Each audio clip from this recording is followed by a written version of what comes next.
Аялал жуулчлалыг хөгжүүлэх талаар авч хэрэгжүүлэх зарим арга хэмжээний тухай засгийн газрын тогтоол батлагдлаа. За энэ тогтоолын гол зорилго нь бол Монголд ирэх бүлэг жуулчдад визний хөнгөлөлт үзүүлэх тухай асуудал. За нөгөө талаас Монголд ирэх жуулчдын тоог нэмэгдүүлж Монгол улсын эдийн засгийн бодлогыг ийм олон тулгууртай болгох бодлогыг хэрэгжүүлэх гол бодлого зорилготой.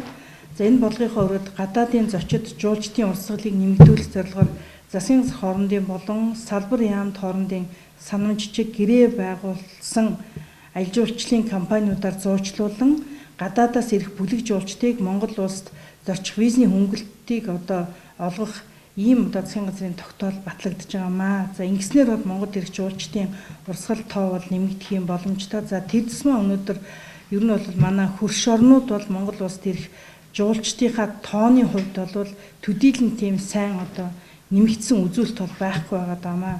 За дараа нь Монгол улсад дамжин өнгөрөх гадаадын иргэнд дараагийн улсад зорчих виз нислэгийн тийзийг үндэслэн Монгол улсад 72 цагийн хугацаанд визгүй зорчих ийм орчныг бүрдүүлэх засгийн газрын энэхүү тогтоол хяналт тавьж ажиллахыг холбогдох сайд нарт үүрэг болгож байгаа.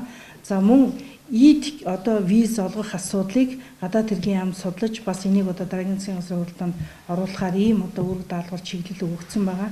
За ер нь бол үндэсний агаарын тэрлэгч компани шууд нислэгтэй чиглэлээс ирэх гадаадын жуулчдын нислэгийн тарифыг жил бүрийн 10 сарын 1-ээс дараа сарын 5 сар хүртэл бол бууруулах, хөнгөлөлт үзүүлэх чиглэлээр тодорхой ажлууд зохион байгуулахыг зам тээврийн хөгжлийн сайдад бас үүрэг болголоо.